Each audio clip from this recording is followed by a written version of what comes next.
Good afternoon and welcome to the fourth CBHN Health Equity Forum for 2021. I'm Rhonda Smith, the Executive Director of CBHN, and we thank you all for attending today. Our session today is on Black men and prostate cancer, and I am excited about our lineup of speakers and guests today. We have with us Pfizer's Chief Patient Officer, Dr. Dara Richardson-Heron, Assemblymember Mike Gibson, from City of Hope, Dr. Rick Kittles, and from the Boston Public Health Commission, Mark Kennedy. We are very fortunate to have the participation of these great minds and highly accomplished individuals in their fields and participating in our Health Equity Forum today.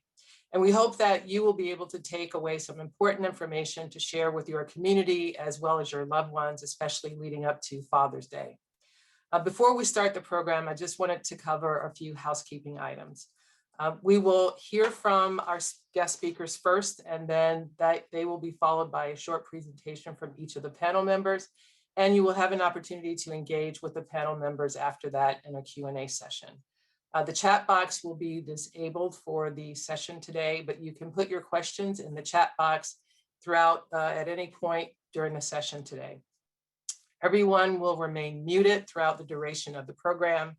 And before I get started, I just want to share a little bit of information about the California Black Health Network in case some of you are not familiar with us. Next slide, please. So the organization has been around for going on 40 years. It was founded in 1978, did its first statewide conference in 1980, and expanded from there to major cities across the state like Los Angeles, San Francisco, the Bay Area, Sacramento, and San Diego. The organization became an official 501c3 in 1983, and some notable things that the organization is known for is that it was instrumental in starting or creating the Office of Multicultural Health and also co-founding the California Pan-Ethnic Health Network, otherwise known as CPEN. Next slide. Just a little bit of information about who we are. We are known as the voice and trusted resource for Black health equity in California, and we are the only Black-led statewide organization that is dedicated to advancing health equity for all Californians, all African Americans and Black immigrants in California. Next slide. And our vision is to create a California where every African American and Black immigrant has the opportunity to live a long, healthy life, free from violence, racism, and health inequities. And we work every day as part of our mission to ensure that all Black Californians, regardless of how well educated they are, how much money they make, where they live, who they love, how they identify, really have the opportunity to have access to high quality, equitable, primary and behavioral health care. So now we can move on to the start of our program. So our first guest speaker is Assemblymember Mike Gibson. Assemblymember Gibson currently serves as the Democratic Caucus Chair and represents the 64th District in California that includes communities such as Carson, Compton, Gardena, Harbor Gateway, Linwood, North Long Beach, Rancho Dominguez, South Los Angeles, Torrance, Watts, Willowbrook, and Wilmington. So covers quite a large number of locations here in Southern California. He also chairs the select committees on infectious diseases and police reform. To name a few, Assemblymember Gibson has championed comprehensive legislation to regulate ghost guns, has spearheaded historic cap and trade packages, streamlined the process for foster youth to receive benefits, and banned the carotid restraint by law enforcement. And currently is the author of Angelo's Law, which speaks to or seeks to create a uniform statewide policy on positional asphyxia restraints by the police. So without further ado, I'd like to welcome Assemblymember Mike Gibson. Thank you very much, Ms. Smith, and to my panel. Good afternoon. We are excited to be here. Want to also wish all the fathers happy Father's Day. Don't want to forget that, but I'm very delighted to be here.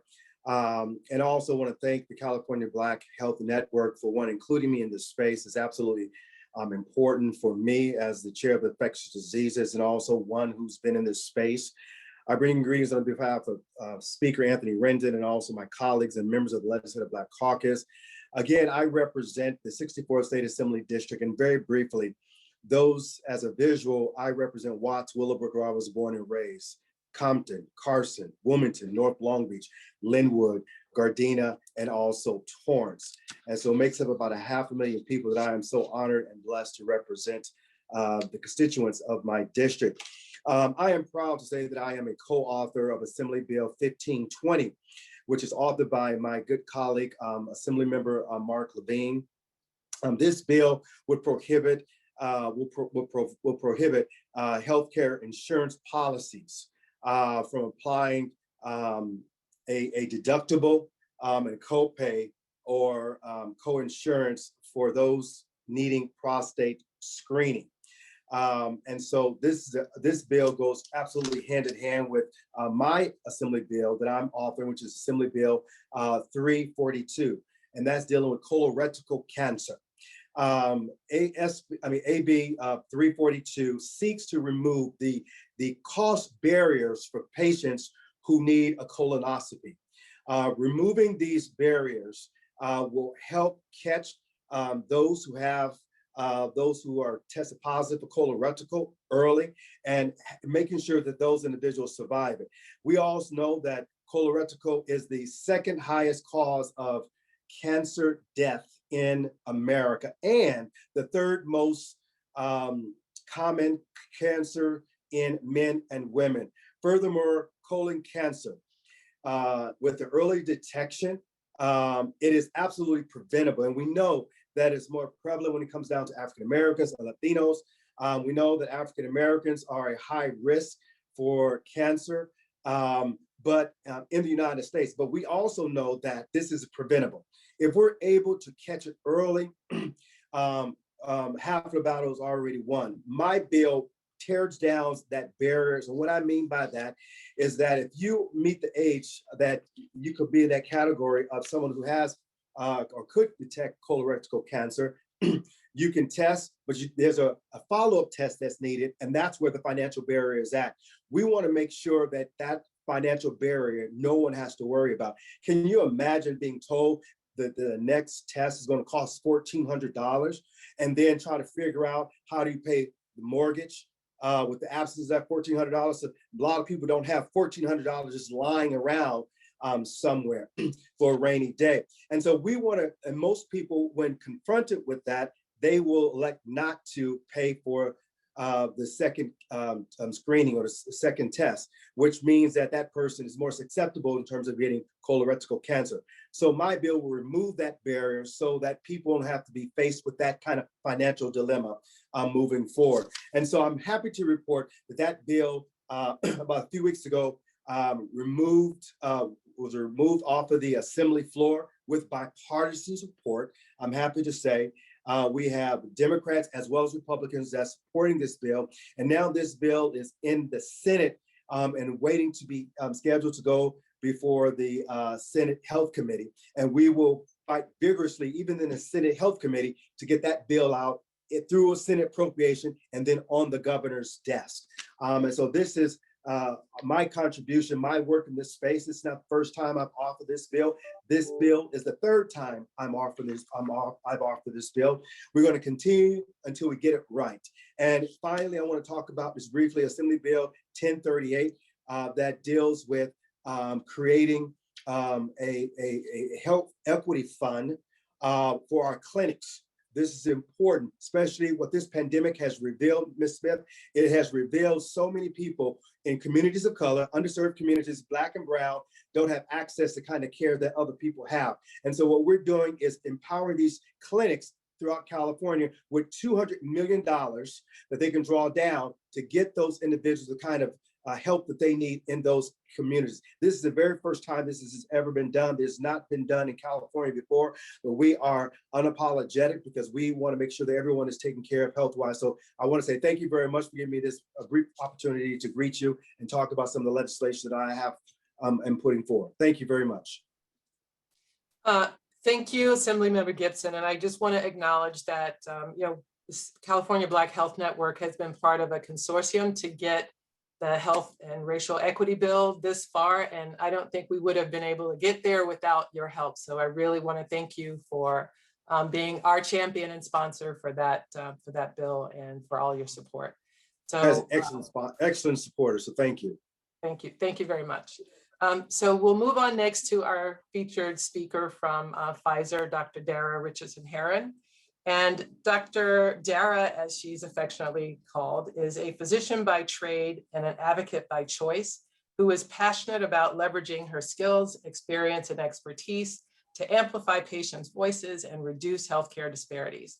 As Pfizer's Chief Patient Officer, Dr. Dara leads the company's work to advance patient-focused programs and platforms with the goal of better responding to patients' needs and community needs, and helping people live longer, healthier, and more productive lives. So Dr. Dara, we're really excited to hear about the work that you're doing at Pfizer and learn some new things that we may not know about the organization's commitment to diversity in the community and also clinical trials. So with that, I'll turn it over to you to share that information.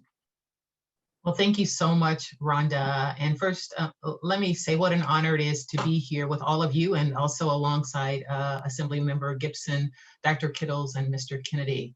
As Rhonda mentioned, as Pfizer's Chief Patient Officer, I often describe myself as a physician by trade and an advocate by choice. I have the opportunity, and I really see it as a responsibility to make patients our focus and North Star in everything we do.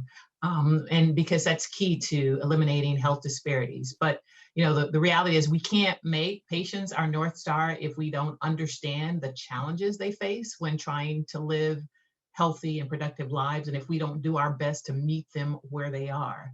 And so I'm proud to say that Pfizer is committed to creating and sustaining transparent and collaborative relationships with advocacy groups and organizations doing important work to really meet patients' needs, like the California Black Health Network, so that we can make sure that we are meeting the needs of the patients and families we serve.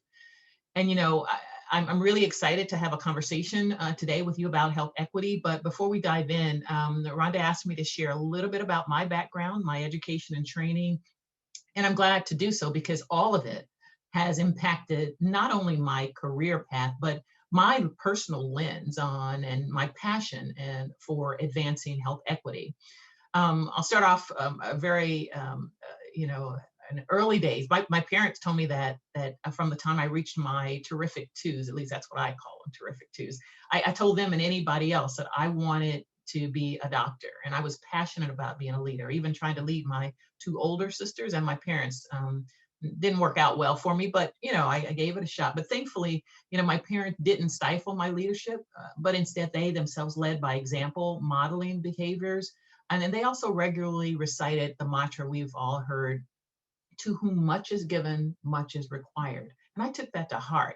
At age 17, I came to New York City from Oklahoma City, which was where I'm originally from, to study biology at Barnett College and medicine at New York University Medical School. And here's where your influences really impact how you lead your life. I did my residency at Bellevue, which many of you may know as the oldest public hospital in the United States. And this was a real inflection point, both personally and professionally, because it was at Bellevue where I actually saw patients, many who through no fault of their own presented with really, really late stage diseases. I was thinking about Assemblymember Gibson and all of the bills that you guys are working on to make sure that we don't have people presenting with late stages, particularly for curable diseases. But at Bellevue, that's what I saw, big masses. Treatment wasn't even possible, and survival rates were horrendous because people more often than not had little or no access to healthcare, and people just didn't care about this population. I'd learned about healthcare disparities in academic settings, but at Bellevue, I saw it firsthand, and I will tell you, I was forever changed. It's one thing to read about it, but it's another thing to see it. And I was also at Bellevue at the height of the AIDS epidemic, when we had very little treatment options, and thousands of people were dying every day around the world, much like what we have seen, unfortunately, with COVID.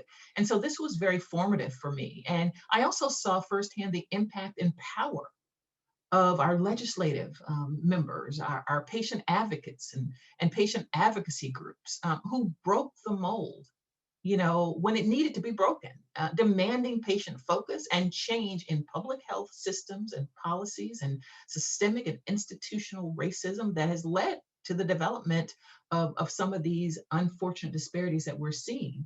But these groups made sure that life-saving policies like the ones that were just described really were enacted to really save lives. So it's really powerful, the work that you're doing, Assemblymember Gibson and the network. So as I look back, those years really formed me both personally and professionally, and it forced me to think big. Back in my day, you know, once you went to medical school, the only thing that was out there for you was to open up a private practice. But I was like, that's not for me. I needed to do something different. I needed to think far beyond the traditional clinical settings, to be bold and create a non-traditional path.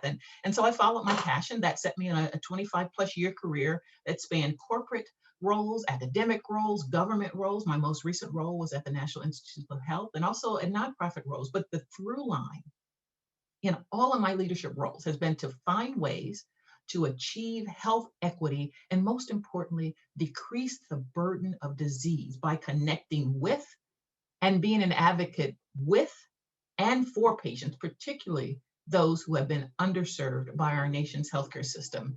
And that also is what drew me to the Chief Patient Officer role at Pfizer. I recently celebrated my Pfizer 1-year anniversary, and what an amazing ride it has been. You know, I pride myself on being prepared for everything, but I surely, like many of you, didn't see a pandemic coming when I was considering this role in late 2019.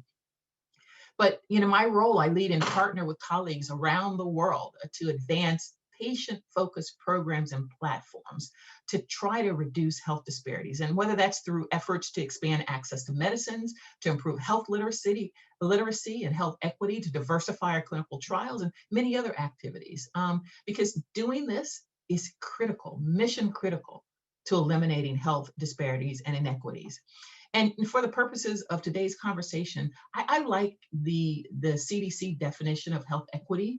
And that's health equity is achieved when every person has the opportunity to attain his or her full potential, and no one is disadvantaged from achieving this potential because of social position or other socially determined circumstances.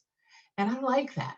You know, health equities are really health inequities are avoidable, unfair differences in health status in groups of people and communities. And you know this. And the inequities arise from conditions from where people are born, where they grow, where they live, where they work, where they age. And make no mistake about it, we're talking about prostate cancer today, and gender and race play a huge role in shaping health disparities. Consider this.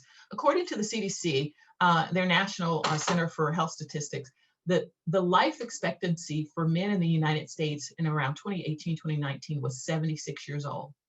And that's an entire half decade less than the 81-year life expectancy for women, right? But we have to look beyond gender. There are major racial and ethnic gaps as well. The data show that racial and ethnic minority groups throughout the United States experience higher rates of illness across a wide range of health conditions. And I know our panelists are going to talk about this a little bit later, but diabetes, hypertension, obesity, asthma, heart disease when compared to their white counterparts. And if that wasn't bad enough, and I'm not trying to be Dara Downer here, I just want to give this data so that we can ground ourselves in the reality of how much and how important our work is. In 2020, the life expectancy at birth for Black Americans was 79.8 years for women and 74 years for men. But for non-Hispanic whites, the projected life expectancy are 82.7 years for women and 78.4 years for men. That's a full 4.5-year gap in life expectancy between Black and white men. And we also know that the COVID pandemic has dropped life expectancy for everyone, but disproportionately for Black Americans as well as Latinos.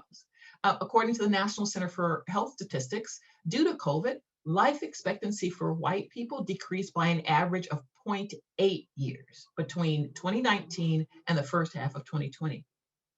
However, the average life expectancy decreased a full 2.7 years for Black people and 1.9 for the Latinx population.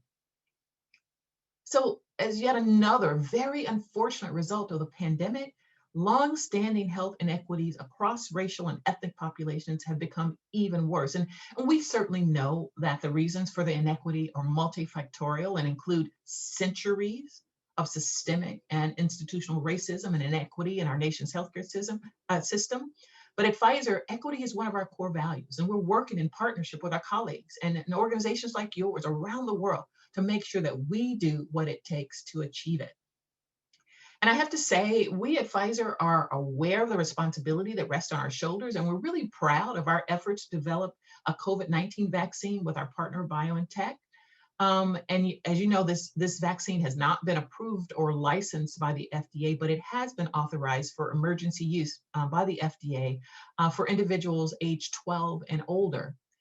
And you know, in the face of the disparities that were illuminated during the pandemic, we intentionally doubled down on our efforts to make sure that our trials were equitable and had equitable representation.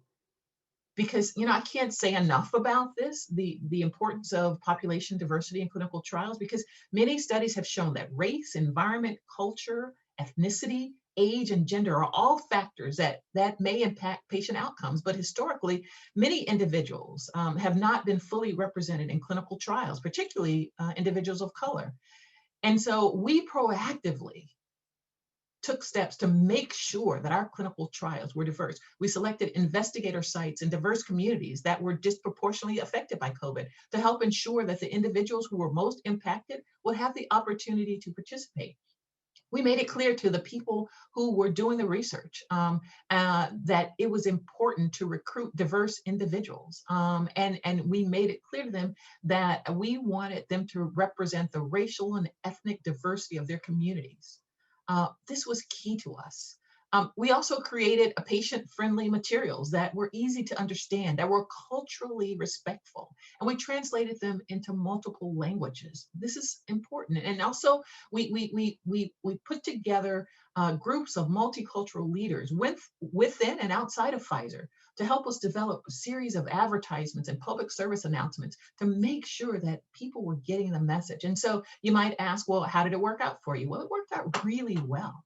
From a clinical trial recruitment perspective, the great news is that approximately 42% of our global participants in our clinical trial were diverse, and 30% came in the U.S. were diverse. Here's a breakdown.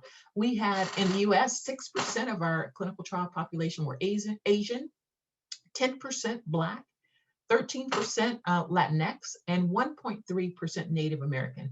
And I have to tell you, it's important to highlight that these enrollment numbers are significantly higher than the average minority participation rate in clinical trials in the United States. And we're very proud to have achieved this level of diversity in such a short period of time, but we know that we have much more work to do, and we're planning to do it, because breakthroughs in medicine that will be life-changing for all will not be possible without the concerted efforts to increase diversity in all aspects of clinical trials across all therapeutic areas. And as mentioned earlier, Black and Brown communities disproportionately suffer and are generally at higher risk for these diseases, many diseases, but yet they are largely underrepresented in research. Let me take a closer look at what our topic today, which is prostate cancer.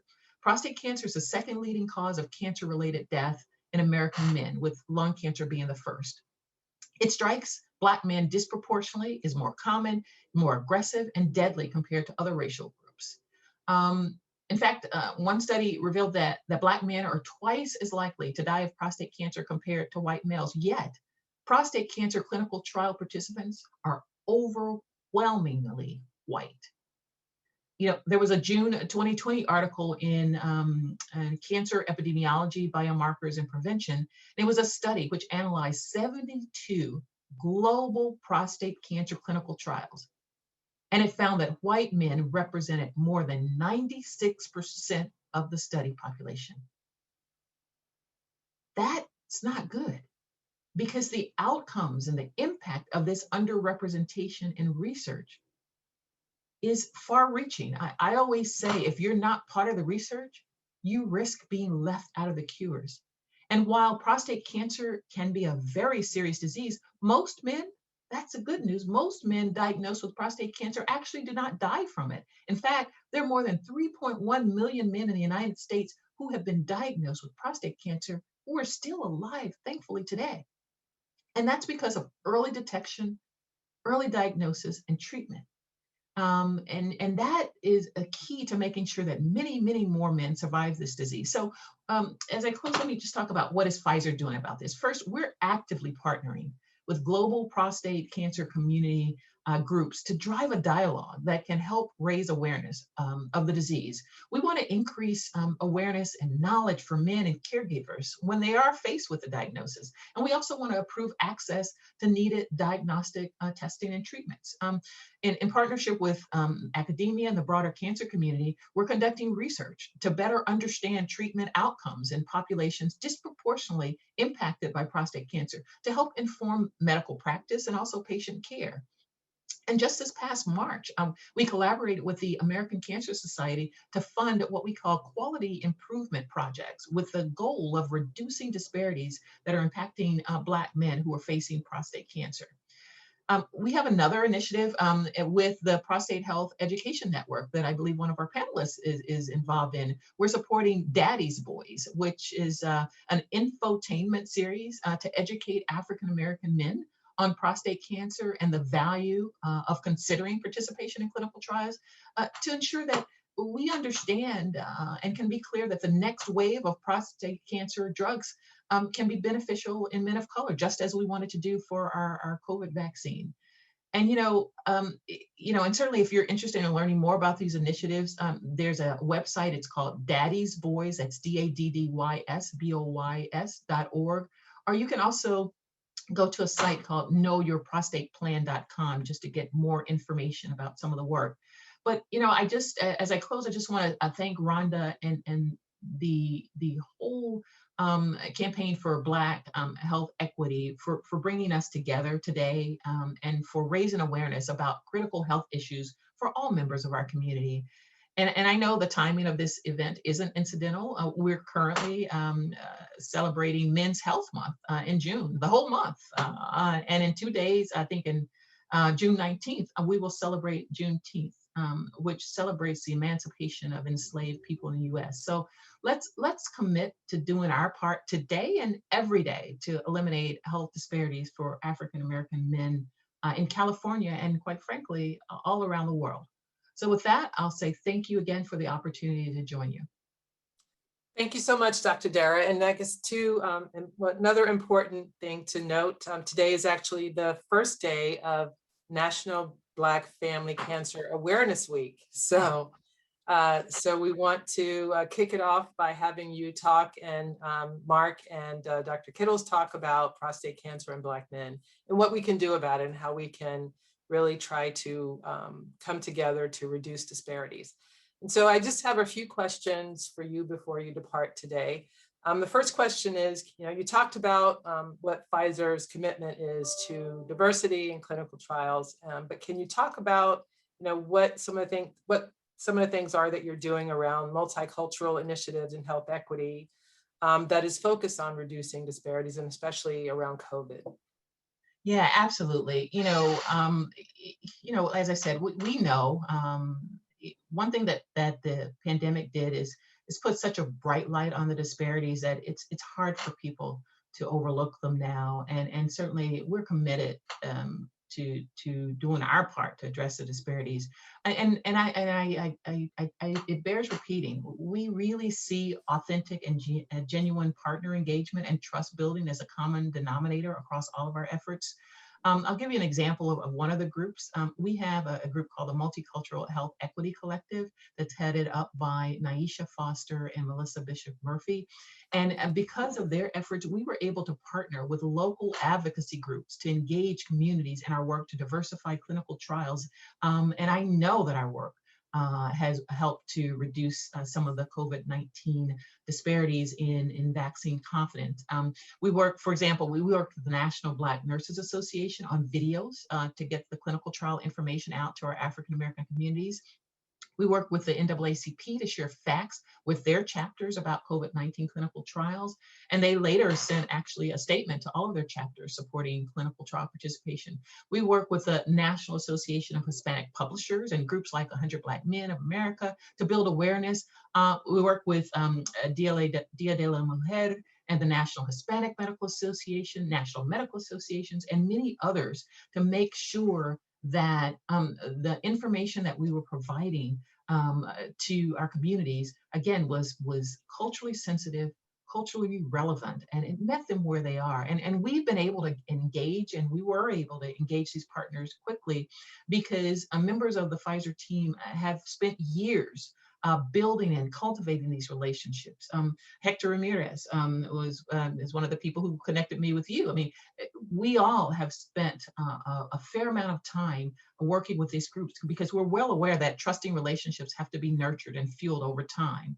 In addition to our multicultural health equity work, we set up a website in partnership with several others called the COVID-19 Vaccine Education and Equity Project. And that was really a website where people could go and get information. I did countless webinars, too many to count. I have no idea how many I did to grassroots community organizations, to attorneys general, to professional organizations, to anybody who reached out. We were out there on the front lines, spreading the word about the importance of participation, not only in our clinical trial, but in building vaccine confidence. And I have to tell you, the results have been phenomenal, and we are very proud of our work. And that's just a few of examples of some of the things that we did to do our part to increase awareness and ultimately reduce some of the disparities with COVID deaths in particular. Yeah, so first of all, I want to applaud you and your work at Pfizer for really making sure that there was a high level of diverse participation in the COVID vaccine trials. And as you said before, you kind of have to be in it to be part of the cure, right? And so we know, though, unfortunately, in the Black community, there's a lot of hesitancy to participating in clinical trials. And, rightly so, because of some of the things that have happened as part of medical research, like the Tuskegee experiment and the Henrietta Lacks story. But what do you think we can do to help mitigate some of those concerns and hesitancy in the Black community so that we can have greater participation in clinical trials and consequently better outcomes?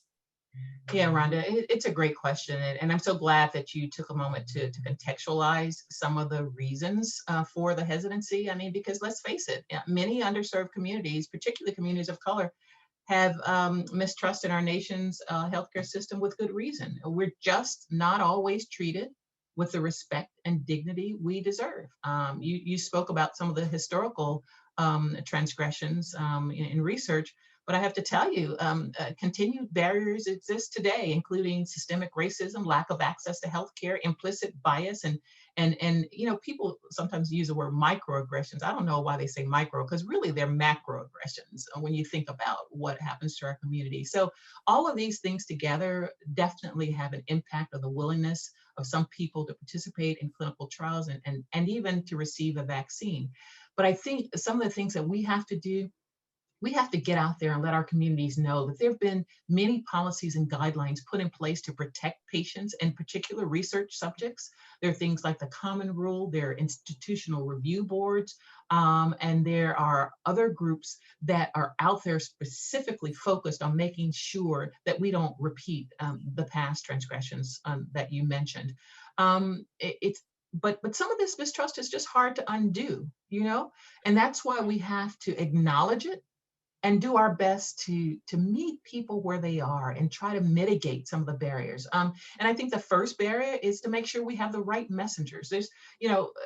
There's years of research that's shown that multicultural leaders, figures of authority, and community leaders can be a positive influencing factor. So we have to make sure that we have the right messengers out there. I think secondly, we have to make sure that we dispel the many myths that are out there, but we also have to break down the science and make sure that in addition to having the right information and message to share, we have to co-create messages that are understandable and culturally sensitive, messages that resonate with the community. And preferably we do this by partnering with the community to create those messages. And then thirdly, I think we have to make sure that we are, and I say this often, but I really do mean it, we have to meet people wherever they are on their journey, because we have to be mindful that at the end of the day, participating in a clinical trial or taking a vaccine or any medication or treatment for that matter, it's a personal decision.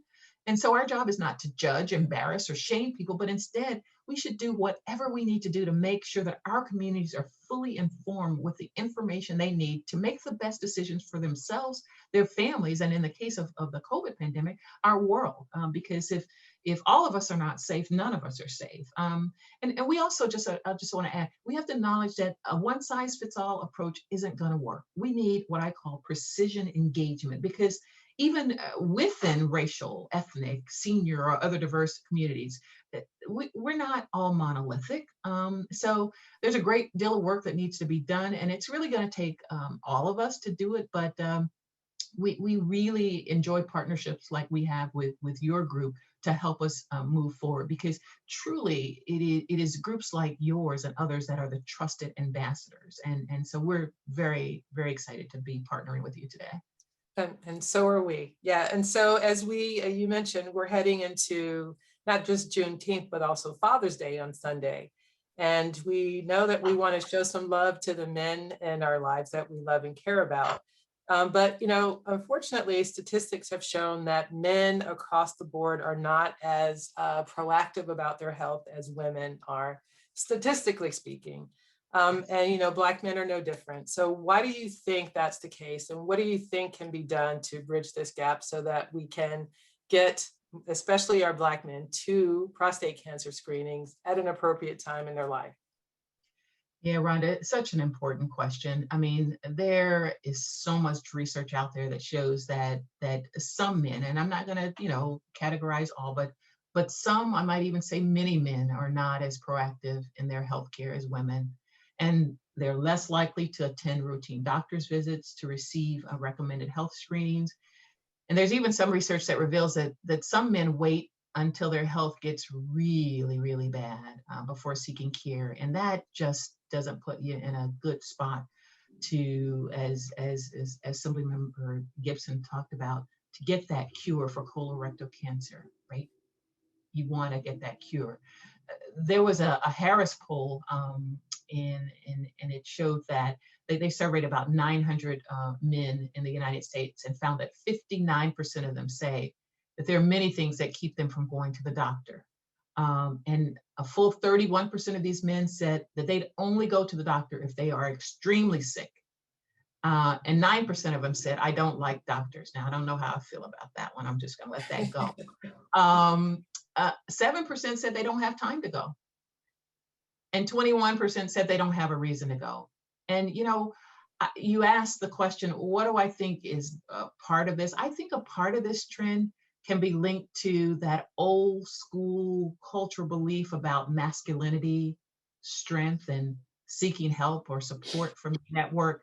Years of telling our sons to quote unquote man up really may have conditioned men to be dismissive of not only emotional pain, but physical pain as well. And this is only compounded for African Americans who already have lower levels of trust in the healthcare system, this old school cultural belief. And then, this, if I go to the doctor, I'm not a man. I mean, it's a problem. There was another study that showed that only 6 of 10 Black adults said that they trust doctors to do what is right most of the time. And, this is problematic because I understand, the lack of trust in some cases, but I also have seen it lead to really poor health and poor health outcomes. It was already mentioned, colorectal cancer. If it's caught in its early stages, it's treatable in about 90% of the people. But if it's caught in later stages, the 5 years of survival rate drops to just 10%. My goodness, I want the 90%. I want the 90%. So I think bridging the gap, it starts with making your own health a priority. I think we all need to prioritize our health, and the medical community needs to ensure that we're doing everything we can, to provide accurate information, testing, and treatment for everyone. And we also need to make sure we get our regular health checkups. The more regularly you get health checkups, the greater the chance that any potential problem can be caught earlier. And there are many sites that have information. And I also just want to say, your doctor will let you know when and how often the test should be repeated. And I just want to note that the timing for both doing and repeating certain screenings may differ depending on your race and ethnicity, your unique personal and or family history. And it's really important because the standard guidelines may not always apply, particularly to people of color. So, and then finally, I just ask everyone here on this call to ask yourselves, are you doing enough to advance your own health? Are you championing breakthroughs in your own health journey? Because for Pfizer, a breakthrough was a life-changing mRNA vaccine. But sometimes a breakthrough is simply a commitment to getting an annual checkup or getting a colorectal screen or prostate screening when it's recommended, or committing to listening to your body and seeking help when you need it. We all have to put on our own mask first, because if you're not taking care of you, you cannot take care of anyone else. So ask these tough questions of yourself and others, and push your loved ones to get these checkups. And above all else, remember, you have to take charge of and prioritize your mental and your physical health, because the cost of not doing so is simply too high. And, with that, I'm just going to say I'm so happy to be here to join you today. It's really been a pleasure. And I really want to thank each of you and our panelists for the great work that you're doing in advancing the health of not only men of color, but all people. Okay. Well, thank you very much for taking time out of I know your super busy schedule to be with us today. We greatly appreciate your words, the information that you share with us about all the great work that Pfizer is doing, I'm sure, under your leadership and because of your leadership. And we look forward to many more opportunities to do things like this and partner to have a greater impact in closing the gap in disparities across not just prostate cancer, but and some other areas for the Black community as well. So thank you very much, and enjoy the rest of your day, your afternoon, since you're on the East Coast, right? Okay. It's my pleasure. And thank you again to all of you for the opportunity to be here. Great, thank you. So we'll move on to our panel. And first up as one of our panel members and speakers is Dr. Rick Kittles. Dr. Kittles is a professor and founding director of the Division of Health Equities within the Department of Population Sciences at City of Hope. He is also Associate Director of Health Equities of the City of Hope Comprehensive Cancer Center. Dr. Kittles is well known for his research of prostate cancer and health disparities among African Americans. His research has focused on understanding the complex issues surrounding race, genetic ancestry, and health disparities. Dr. Kittles received his PhD in biological sciences from George Washington University. I won't say what year, but his first faculty appointment after graduation was at Howard University, where he helped establish the National Human Genome Center. So we'll welcome Dr. Kittles to share with us information today about prostate cancer risk in African American men. Thanks, Rhonda. And I'm excited and honored to participate today in this very important and timely discussion. This is a great time, right? So we have Juneteenth coming up in 2 days, and then also Father's Day, right? So this is about Black men, and so today I'm going to talk about prostate cancer risk among African-American men. And I don't have a lot of time, so I'm just going to run through a bunch of these slides, and hopefully we'll have some really good discussion afterwards. So when we look at the the incidence of prostate cancer, it's very interesting. 1 in 6 African-American men at some point in their life will be diagnosed with prostate cancer. Every day, 12 Black men die of prostate cancer. And when you compare between whites and Blacks, Blacks have more than close to 2-fold increased risk of being diagnosed and over 2-fold increased risk of dying from prostate cancer. So these numbers are very striking. They've been striking for a long time, and they also reflect a sort of sad narrative when you think about prostate cancer, because, as many have said before earlier today, that, prostate cancer, if caught early, is curable.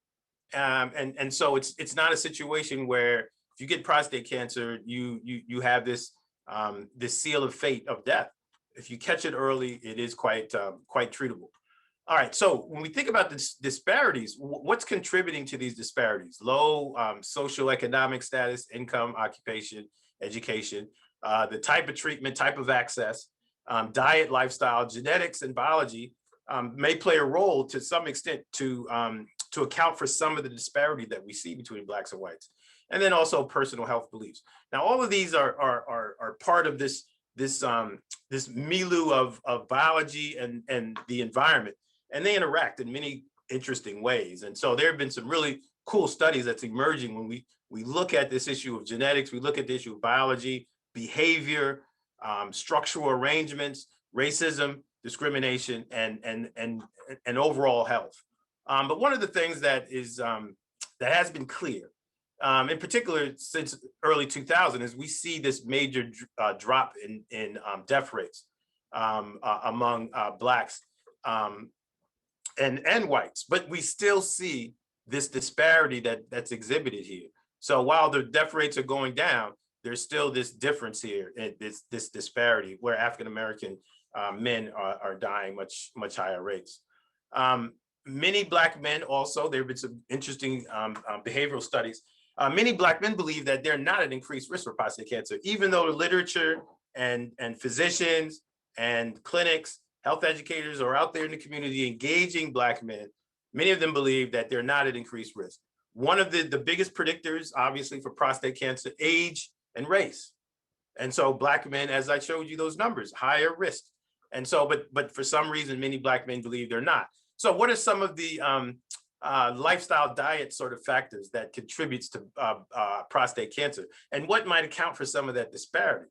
Well, we're doing a study. There have been several studies previously, but we're doing one focused specifically in African-American men and comparing these chemicals with white men. These are called PHIPs. These are what we call DNA adducts. They are emitted from the burning of red meat. And I know many of you are probably really nervous, or probably not nervous, probably upset about this, because we're coming up with 4th of July, Juneteenth coming up. Folks are out there barbecuing, but barbecue, burning red meat creates these heterocyclic amines that comes from this charred meat and fried and grilled meats, and it's carcinogenic, and it connects to your DNA, causes these breaks, which can lead to cancer. And so there have been several studies looking at this, and we're actually involved in one of them right now. And we've published in the past on calcium. And earlier when I first got on the Zoom, Rhonda had asked me, "What's the ice cream?" Well, the ice cream is a risk factor here. Ice cream contains calcium, so a lot of this dairy products with high calcium actually increases one's risk for prostate cancer. It has to do with how it regulates vitamin D, which is very important for anti-cancer benefits, and then also how it impacts the vascular system. So we've been looking at this issue of vitamin D and have been very interested in looking at the benefits of supplementation in early prostate cancer and also late stage prostate cancer. And even before prostate cancer, these high-grade pins, these lesions in the prostate, vitamin D supplementation may actually provide some level of benefit. We're looking at genes and the different pathways, and then gene expression, looking at tumor tissue, prostate tumors, prostate cancer tumors, looking at which genes are being overexpressed, which are being underexpressed. So we can come up with really good models of prediction in terms of lethal prostate cancer versus the slow growing prostate cancer. And this is important because there have been many debates about PSA screening. PSA is the prostate specific antigen, which is used. It's a protein that's in the blood that physicians use to see if there is a need for a biopsy. Maybe something's wrong with your prostate. If you have elevated PSA, anything above 4.0, and so which is why you really should know your numbers. But the problem is, historically, there's been a lot of give and take, a lot of argument around this issue of how predictable is PSA as a biomarker? And then also, are there race-specific differences? Does it behave better in Blacks than it does whites? And so many public health officials have looked through the literature, and one of the things that Dr. Dara just mentioned earlier is that there aren't a lot of studies in African Americans, in particular African American men in prostate cancer. So most of these recommendations emerge from data from white men. And so for the PSA predictability, it does behave differently between Blacks and whites. And in fact, in some cases, whites that are diagnosed with prostate cancer are in some cases being overtreated. But for African Americans, it's a different story. And it hasn't been until recently that this debate has led to a difference in recommendations based on age and race.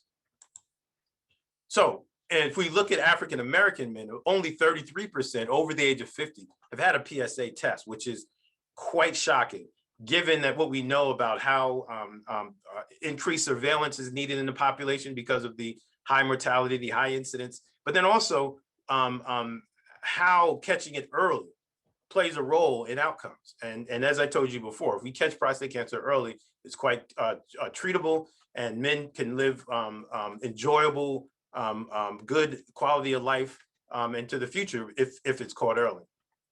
And this is just a schematic showing. I just wanted to show this because, you know, sometimes I get really upset about some of this data that has emerged, but that's led to these recommendations that I think are just really problematic for our community.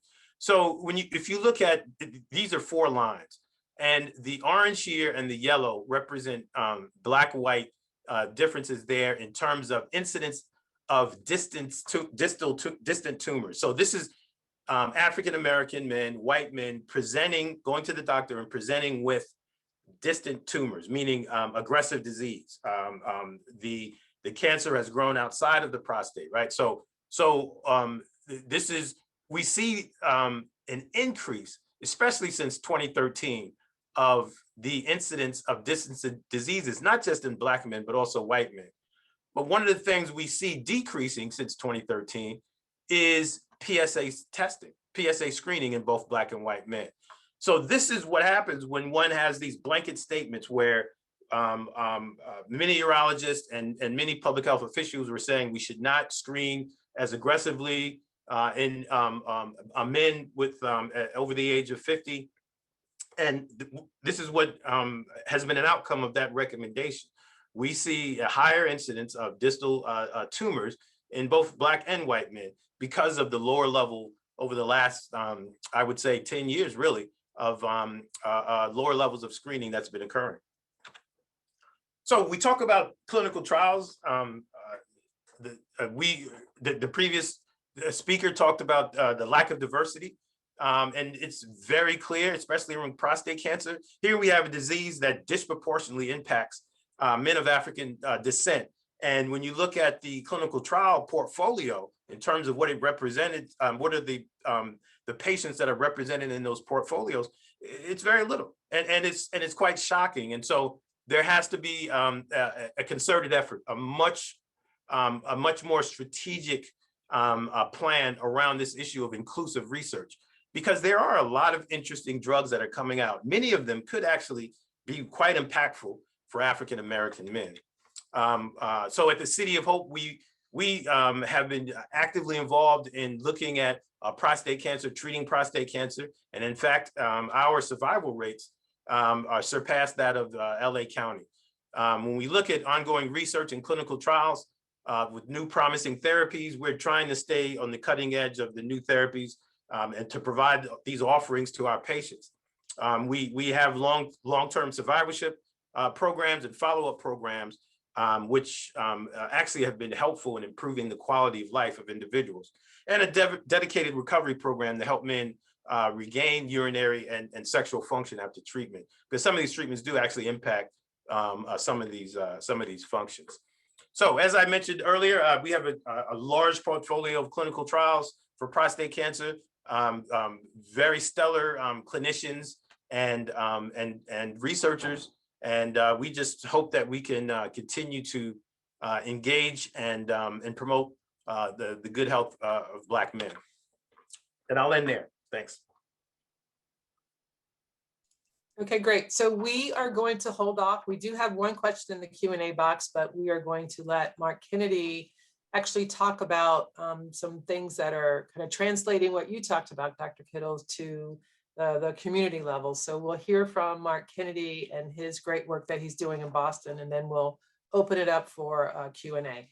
So Mark Kennedy is a senior program manager in the Chronic Disease Prevention and Control Division at the Boston Public Health Commission. In this role, Mark is leading the creation and implementation of the Cancer Early Detection Work Plan for the City of Boston. Mark also serves as on the steering committee for the Massachusetts Comprehensive Cancer Prevention and Control Network for the State Department of Public Health. And he is also the co-chair of the network's Prostate Cancer Work Group. So we'll hear what the early detection program and work plan is for the City of Boston, and hopefully learn some things that we can do here in California.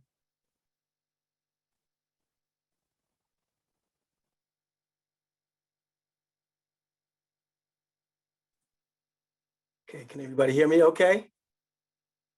Yes, you're good. Okay, and I'm assuming people can see the screen, right?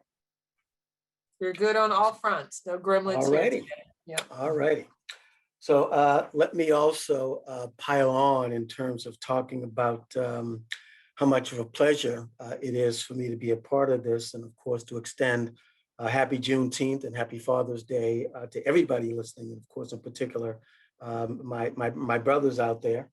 I'm imagining also that a lot of you are probably feeling my pain in terms of having to present after Dr. Dara and Dr. Kittles for a number of different reasons, not the least of which the things that I am looking to talk about have certainly been touched on in some to a higher degree than others. But I'm hoping that there'll be some nuances that will provide a bit of a different perspective based on the way that I might talk through these things. So just to get started, let me, okay, I'm not having success advancing my slides here. Okay, for some reason, my slides are not advancing. Here we go. Sorry about that. So I'm going to be talking about three dynamics in the prostate cancer space that contribute to outcomes disparities for Black men. First, of course, we know that for prostate cancer and all cancers, I'm sorry, for that matter, and this has been touched on, survival is more likely when the cancer is caught and treated early. With higher rates of incidence and mortality for Black men, risk-based early detection of prostate cancer can save a lot of Black lives, and I'll talk about that. Second, Black men frequently ask, as Dr. Kittles alluded to, why are we impacted by prostate cancer so disproportionately compared to other men? And again, Dr. Kittles touched on this also. Some suggest that this is mostly because Black men are biologically predisposed to higher risk for cancer. I want to comment on another side of that discussion. I want to amplify more, and Dr. Dara, of course, mentioned this as well, on systemic issues that impact things like delays in screening, later stage diagnosis, late to care, and inadequate access to quality treatment. And then the last thing I want to comment on is another bilateral issue. When a patient doesn't completely understand medical terminology, where does the responsibility for that lie? In the context of prostate cancer, there are major treatment side effect and quality of life implications if patients aren't clear about the choices that are made for their care. So in the interest of time, I'm actually going to skip the Boston data because it reflects a lot of what Dr. Kittles talked about in terms of the incidence and mortality disparities. And one thing I will say is that when you look at incidence and mortality for prostate cancer for Black men in Boston compared to whites, it actually does track higher than both state of Massachusetts and national rates. So I just want to make sure that, that's clear. So we know the numbers. And again, Dr. Kittles, I'm sorry, laid those numbers out pretty clearly. So let me just say this. Although prostate cancer mortality is decreasing in all racial groups, and again, Dr. Kittles made reference to this also, large disparities in prostate cancer incidence and mortality between Black and white men still persist. The task force guidelines indicate screening for prostate cancer begin at age 55. Now, there are several issues that for Black men here.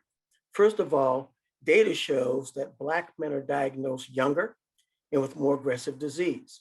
And this is actually reflected in the clinical considerations area of the Task Force Prostate Cancer Screening Recommendation Statement. But when you consider that data, Black men start screening late based on task force guidelines that have us starting at age 55. Also, evidence-based guidelines didn't include a lot of Black men in clinical trials that produced that evidence. And again, this was mentioned before, but the guidelines are still generalized to Black men in clinical practice. That becomes an issue. These considerations exacerbate the reductions in PSA screening that have already occurred following the task force's derecommendation of prostate cancer screening in 2012. The extent of reductions in screening for Black men is somewhat larger than in other groups, and there's evidence of higher rates of unfavorable stage prostate cancer mortality as an implication of that derecommendation. So with these incidence and mortality numbers, while they persist, there are no level 1 trials for early detection of prostate cancer on the horizon that I'm aware of to mitigate the morbidity and mortality impact of prostate cancer on Black men. So some of you may be aware of the WISDOM trial for breast cancer in women, which is done out of the O'Neill Comp Cancer Center at the University of Alabama at Birmingham. WISDOM is an acronym for Women Informed to Screen Depending on Measures of Risk. This is a national randomized trial to test personalized approaches to breast cancer screening and prevention in the study group versus following task force guidelines. In Boston, I'm working with Dr. Timothy Rebick and others on a local, much smaller version of WISDOM. We call it our PRECISE trial. And that acronym stands for Precision Care, Interventions, Screening, and Empowerment. Dr. Dara talked about personalized, customized care, and that's what this is all about, both WISDOM and PRECISE. What you're looking at here is the first draft of the screening guideline that we're still developing, but it calls for baseline testing to start at 40 for Black men, men that are deemed to be at higher risk based on genetic testing, and or men with a family history. And baseline screening for other men would begin at age 45. From there, screening intervals are individualized based on test results, and doctors can determine when to refer for follow-up based on PSA progression. And again, I'll sort of dance through this. This is sort of the flow chart for the PRECISE initiative. Phase 1 basically was when we looked at, and again, Dr. Kittles had all of the different organizations that have prostate cancer screening guidelines in play. We looked at them all. And then we used local quantitative and qualitative data to set priorities for the development of the guideline that we want to use for Boston. In the second phase, we looked at, both patients and providers to understand preferences, to understand practice issues, and communications dynamics as we continue to refine and develop that guideline. So we're in phase 3 now, and what we're doing is we're conducting a small randomized study. We're recruiting 280 men from 2 community health center sites that serve a largely Black patient population. And what we're going to do is we're going to test our guideline versus the task force recommended guideline, much like what they're doing in Wisdom. Okay, to jump to the next topic, of course, and again, Dr. Kittles alluded to this. There is evidence to support that biological factors might explain worse outcomes for prostate cancer among Black men, but there's also growing bodies of research that demonstrate that Black men can and do achieve outcomes that are no worse than those of white men in equal access to care settings. This suggests that access to quality care, rather than genetic susceptibility or underlying disease biology, may be major drivers in disparities in prostate cancer outcomes.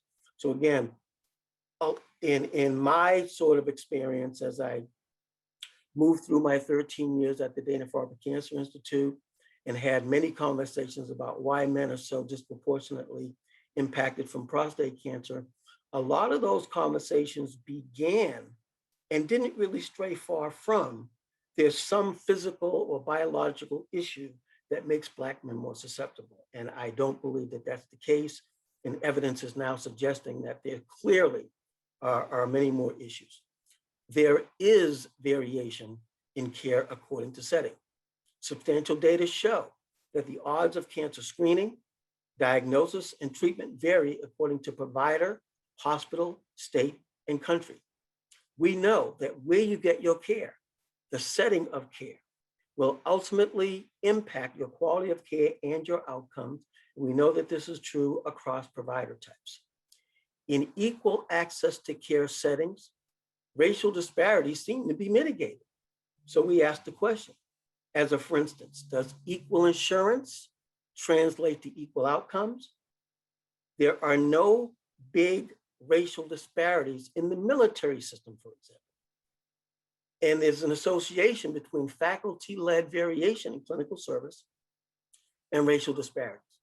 For instance, in a study that investigated racial differences in the outcomes of surgical care of Medicare beneficiaries with localized prostate cancer, where, number one, only men with Medicare coverage were included, because we know Black men are generally underinsured compared to white men.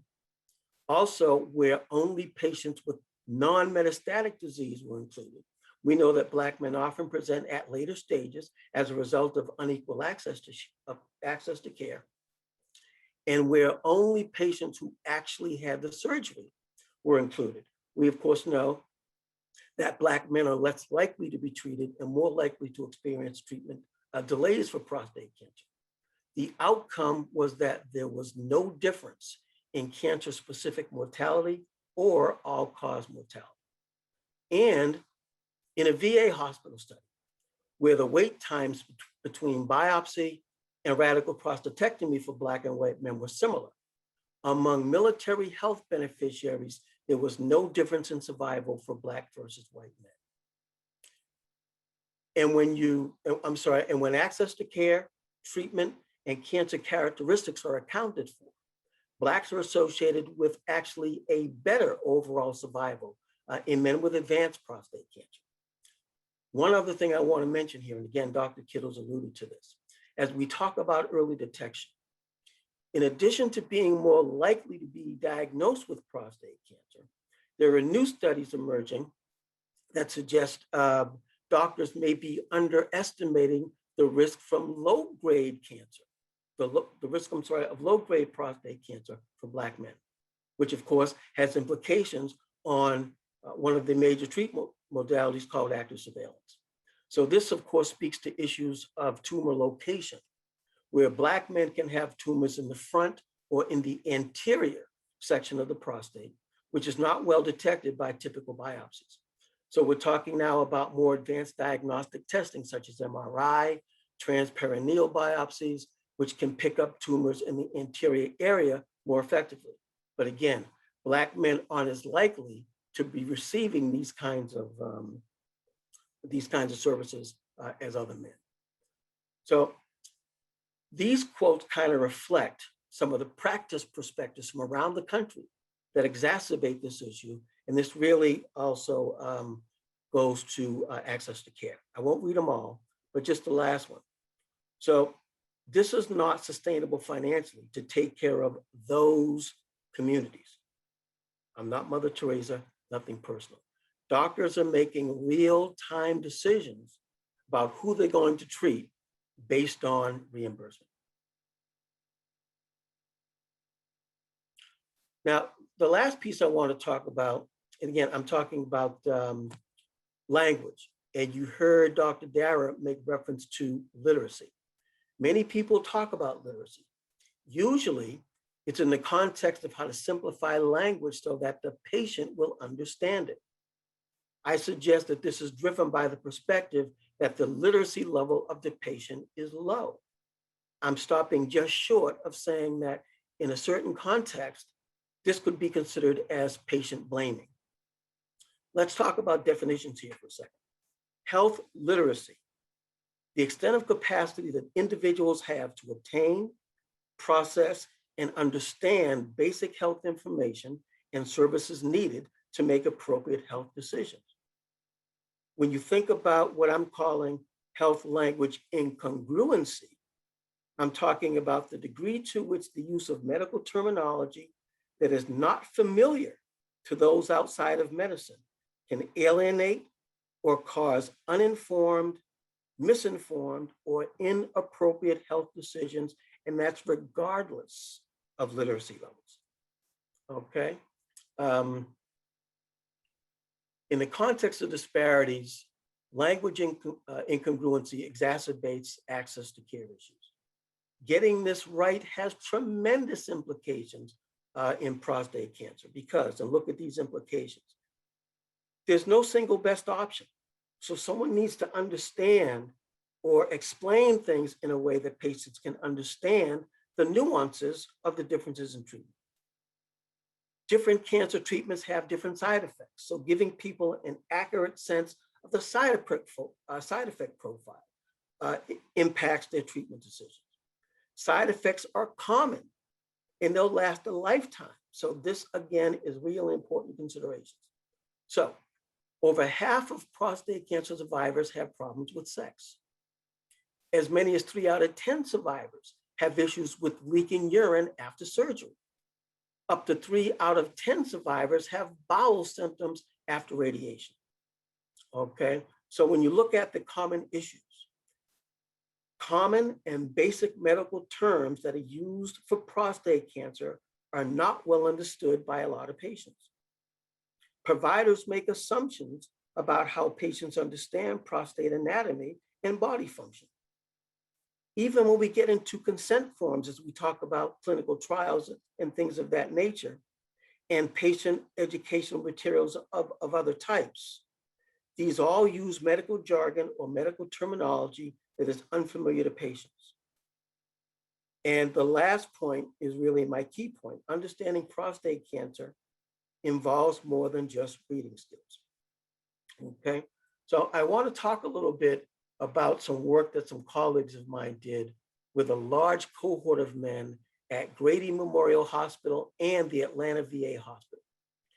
We're talking about men whose average age was 58. 86 of them self-identified as African American. Median household income was about $16,000. Insurance status, uninsured or Medicaid, 52% of the men in the cohort were uninsured or on Medicaid. 27% of the men had private insurance.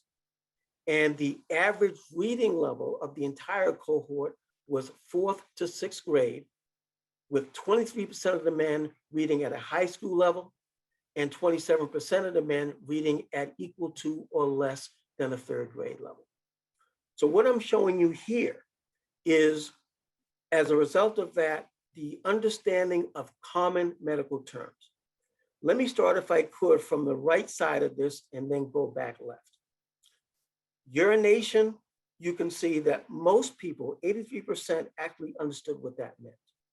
But when you begin to tease out or add on to an expansion of those words, the 36% actually is urinary frequency.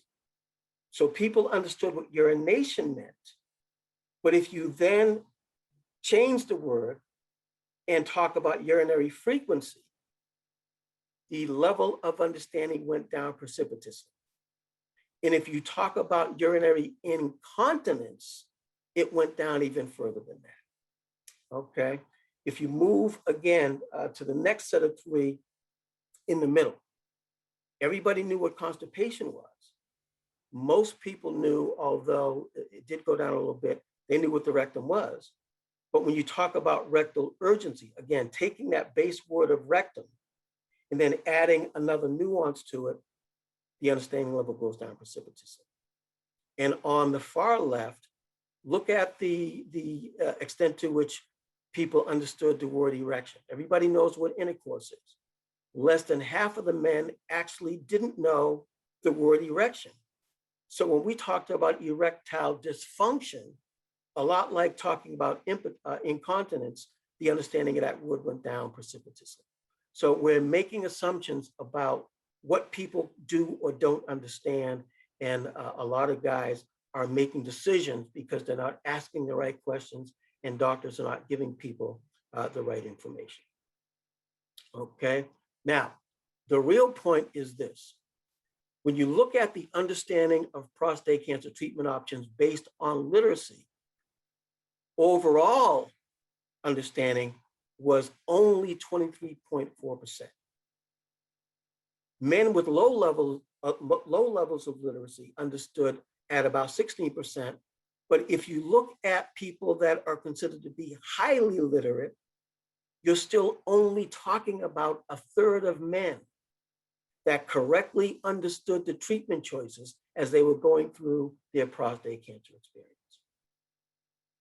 Okay, so health language incongruency in context. It doesn't matter how well you read. Medical jargon is not understood even by patients with advanced degrees. Okay, so I'm going to stop there. This is a list of my references. So I'm going to stop there and defer back to Rhonda to lead us through the Q&A session. Great. Thank you, Mark. That's really interesting information. I have all sorts of questions, but before we get to my questions, there are two. Rick, can you turn your camera back on? Thank you. Sure thing. There are a couple of questions in the chat box. So the first question is from Rochelle Parker. Actually, both questions are from Rochelle, so thank you, Rochelle. But this one is to Dr. Kittles specifically, and Mark, you can weigh in here if you'd like. Sure. So she wants to know, for African-American men, like who should be screening or who should we be screening with PSA for prostate cancer? And she says all African-American men in their 40s and greater, or if so, should it be done yearly? Because the Urology Society hasn't been very clear on that. So.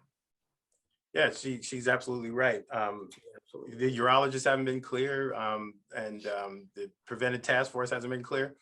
A lot of public health officials aren't clear on it. But one thing that is based on my knowledge and my feeling about this as a one who's has a strong family history of prostate cancer in my family, I know that screening does help, and it does allow one to be to detect prostate cancer early. So this whole issue of overscreening is not one that I'm familiar with. So to answer your question specifically, I would suggest that African-American men over the age of 45 get a yearly PSA screening. And if in particular, if you have a family history, some say 50, start at 50 and go up, and then if 45, if you have a strong family history, and every year after that. It is one in which I think we have to be quite vigilant and be proactive about. Make sure that we get those screenings done every year. Great, Mark. And, did you want to weigh in on that at all? Yeah, I'll certainly weigh in on that. Thank you, Dr. Kittles. The one thing that I want to say is that part of the controversy, part of the level of disagreement, part of the discourse about this, and I'll preface this by saying that this is as much my opinion as anything else, is that the PSA test has actually been miscast. we tend to talk about it, whether we say it or not, as though it is supposed to diagnose prostate cancer. But the PSA test is prostate specific. It's not prostate cancer specific. And Dr. Kittles, you actually alluded to this earlier. It tells you that, hey, there's a red flag, something's up with my prostate, let's go see what it is, versus a high level of PSA seems to automatically jump people to a conclusion that prostate cancer must be imminent. That's really not what the PSA is supposed to do. And if we think about it that way, we tend to get confused about why it's bad and why it doesn't work and things of that nature. So let me say that. The other thing is, and again, Dr. Kittles made a great point. This is one of the cancers, one of the main cancers that when you catch it early, it is highly curable, right? So I think some of what we're talking about here is to re-educate, re-message the public about what cancer actually is. Because everybody has that mentality of, if I've got cancer, I have to turn on the meter and ask myself, how much longer do I have to live? If you catch prostate cancer early, it works much better than that. If you catch prostate cancer early, it's curable and you literally can enjoy a very high quality of life in the same longevity that pretty much everybody else will. All right. So there's a lot of dynamics to this. And again, I don't disagree with Dr. Kittles' perspective on the who and the when, but going back to the notion of precision care, to Dr. Kittles' point, if you're between 40 and 50, get a baseline. And if you do that, then you and your doctor can make decisions about what the interval is that works best for you. And you could begin those conversations about understanding, where do I sit around how to mitigate the potential for prostate cancer, how to continue to enjoy my intimacy with my partner, how to be able to go out and have a drink and not have to be the guy sitting next to the men's room because I need to run in there every 10 minutes. So, there are quality of life issues that I think would really make a good case for men to take this more seriously. Great, thank you. So we do have another question from Rochelle, but I did want to pick up on something that, well, actually, no, you know what? I'll go ahead and ask her a question. So I think this is something that you referred to in your presentation, Dr. Kittles. And I think it was about, it matters where you go for treatment or something to that effect. So Rochelle wants to know if what you said means that if you're African-American and you get care where there is a large number of African-American doctors, you have better outcomes. No, I didn't say that. I didn't say any of that, actually. I was talking about access to care and quality of care, and the access issue, a lot of it is around timing. It's about knowing your numbers, having your yearly checkups, and then if something goes wrong, go and get follow-up. Go in and get it followed up on. So that's one of the access issues. The other access issue is not all places are the same, and this is irrespective of Black doctor, white doctors. Some of these institutions, some of these medical centers, some of these clinics are just not as good as others, and so I think we have to be honest about that and understand that where you go does matter also. People say your health zip code dictates your health better than their DNA code or the genetic code. Exactly. Well, where you go to the doctor also plays a role too. And but that has nothing to do with Black doctors versus white doctors. I, for one, personally think that I think that as a community, we Black doctors would have that same sense of sensitivities that we do as the African-American community. But that wasn't part of what I was saying about the access issue. Okay, great, thank you. So we have another question, and this is for Mark. Can you please share the references about the efficacy of the transperineal biopsy over transrectal prostate biopsy? Also, could you please share the references about Black men dying at double the rate with low-grade prostate cancer as men of other races? Yeah, so Rhonda, I don't know to what extent you're going to be making these slides available to people, but there's a list of references that is the back end of the deck, and those references are there. But there's certainly a fair amount of studies that will amplify both of those things. In particular, Dr. Kittles and Dr. Dara, for that matter, alluded to some of the numbers, and those numbers are pretty plentiful in terms of the disproportionate impact for Black men and white men versus incidence and mortality for prostate cancer. But with regard to the biopsy piece, right? For the last maybe 5 or 6 years, more so than any of the time that I've spent in the prostate cancer space prior to that, there's been a very heavy push to begin to understand, particularly when you talk about a group of men like men of color that have experienced a lot higher rates of mortality from prostate cancer, that there are things that we can be doing at the beginning of the diagnostic phase to make sure that the Gleason score is actually accurate. I've talked to many men. I was a patient navigator at Dana-Farber for many years that kept telling me, I keep going back for a biopsy. They don't find anything, but my PSA keeps going up. What's the problem? Well, the problem is most typical biopsies go in from the backside of the prostate, and they're taking samples from the side of the prostate where the aggressive malignancy doesn't reside. I talked about the anterior or the front of the prostate, and that's not where those biopsy tissues and typical needle core biopsies are typically taken. The MRI or image-guided biopsies will basically tell people where to go because you can see where the suspicious lesions are. And that's what I'm basically saying, that when people are astute enough to request it, and to go back to Dr. Kittles' point about the fact that where you go for your treatment isn't black and white per se, but you want to make sure that you're choosing places that give you access to the kind of services that will give you the best diagnosis and the potential to get the best treatment with a very clearly informed diagnosis. You want to be able to understand, okay, if I'm tracking my PSA, or I'm sorry, if I'm getting biopsies that are associated with a continued progression of PSA, but they're not finding anything on the biopsy, what's wrong with this picture?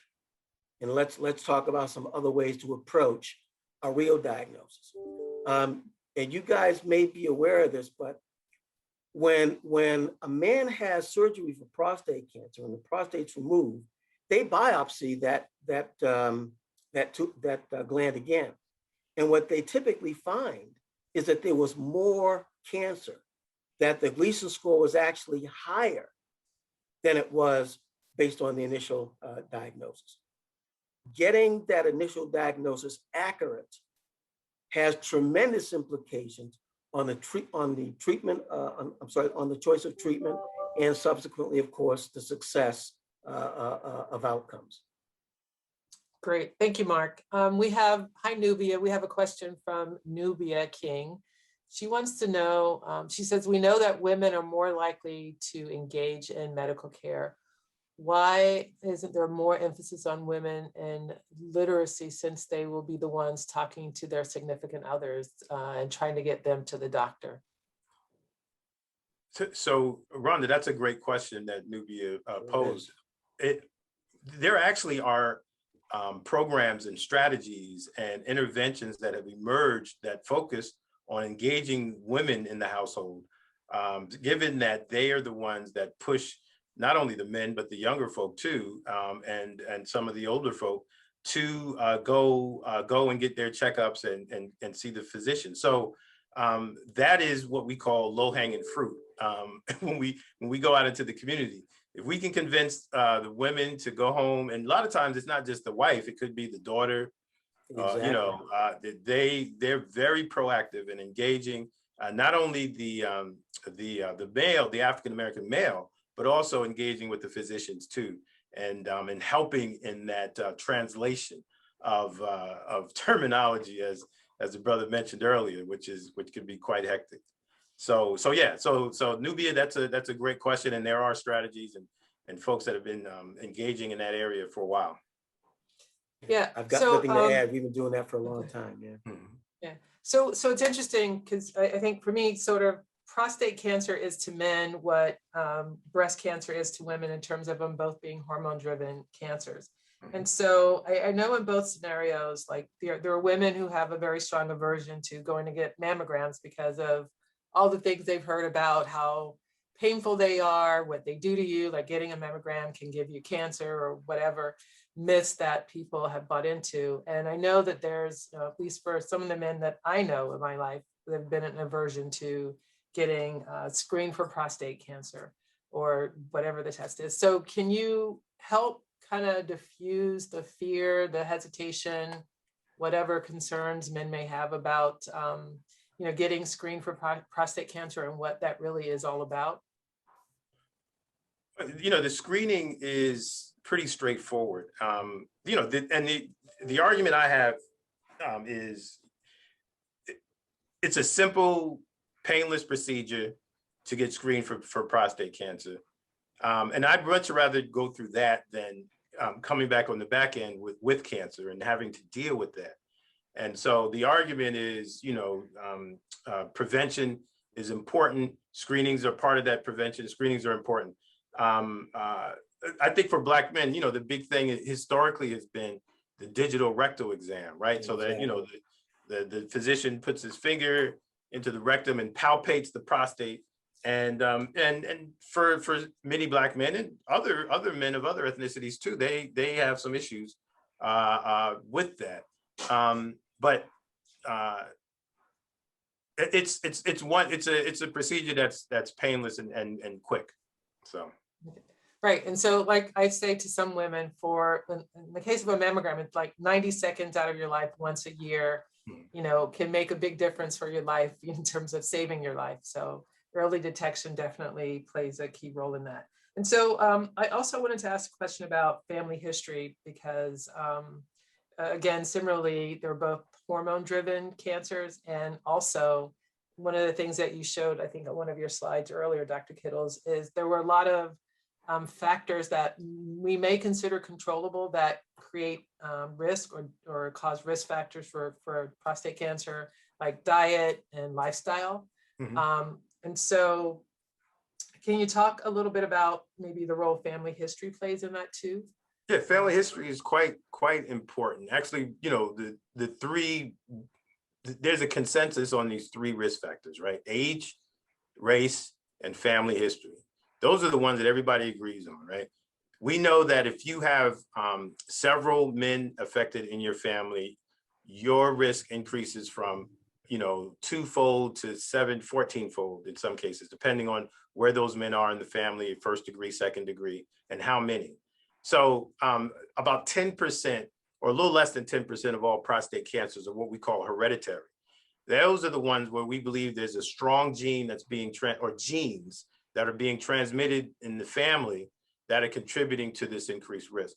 We still haven't found those, major BRCA 1 or 2 markers like for breast cancer, but many of us still believe that there's something that we just still haven't found yet, but there's something contributing to those hereditary cases. And then you have what we call these familial cases, right? That's family history, or it's loose family history. And then we have what they call sporadic disease, where there's really no family history. It just happens, the cancer just, happens in that family. So genes are playing a role in all three of those cases. Some of them more stronger than others. Also, what's playing a role in all three of those, whether it's hereditary, familial, or sporadic, is diet, lifestyle. major participants in this whole risk trajectory. And so, I mentioned some about red meat and calcium intake, but there are some genes that we have found that are they're in the population, meaning that these variants, these DNA variants, are in the African American, white, all these different populations. And in some cases, for African Americans, some of these risk alleles are higher. They're more common in frequency. And so that might contribute to the increased incidence that we see too. And one last thing before we go, I wanted to differentiate this issue of you know what, I just forgot what I was going to say. It happens to the best of us. It'll come back. It'll come back, right? It'll come back. But yeah, so when we talk about biology and genetics, I try not to have this dichotomy of environment and genes. It's this interaction of genes and the environment that contributes to one's risk, not Okay. either or. Okay. So before we wrap up, I would like to give each of you the opportunity to just leave some parting words or tips with folks who are listening in and attending today. So Dr. Kittles, do you want to go first? Like what are the 2 or 3 key things that you think are important to impart upon and leave with folks today? I think we need to really cut through the confusion as it relates to PSA screening.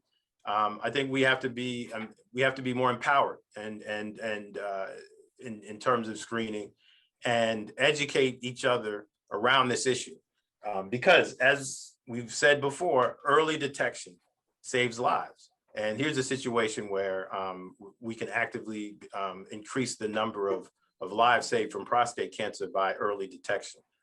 Also, participating in clinical trials is important. If in fact you do get prostate cancer, I strongly recommend individuals to participate in these trials, because there are some really neat novel drugs coming out, and we need to see how they are, what the efficacy is in African American men.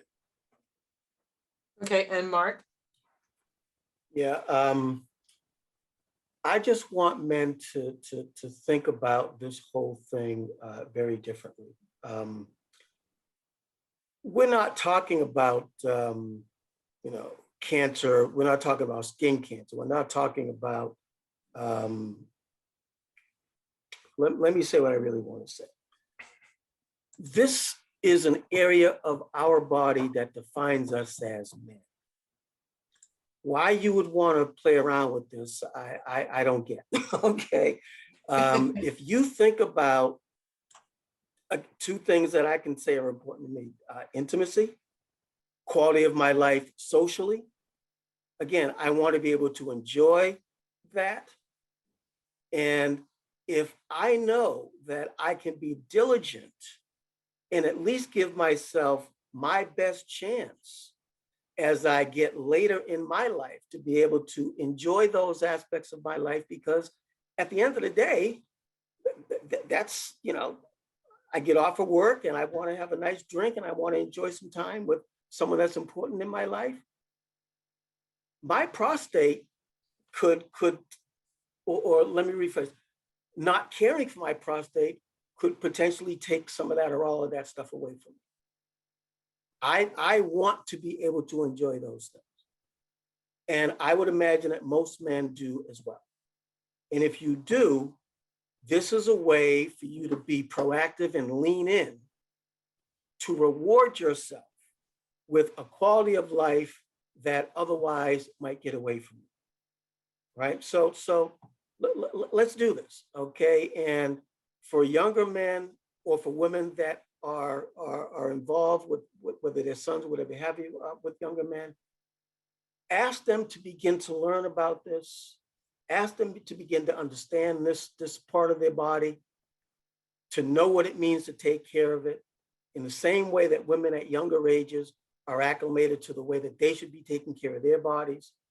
And this would be a really great gateway to having a great relationship with a primary care doctor, which then can get you into taking care of the chronic issues and other things that will impact your life. So this is something that men should be taking seriously.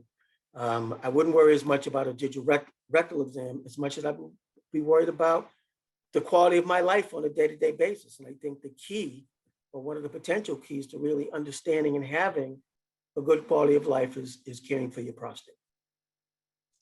Great.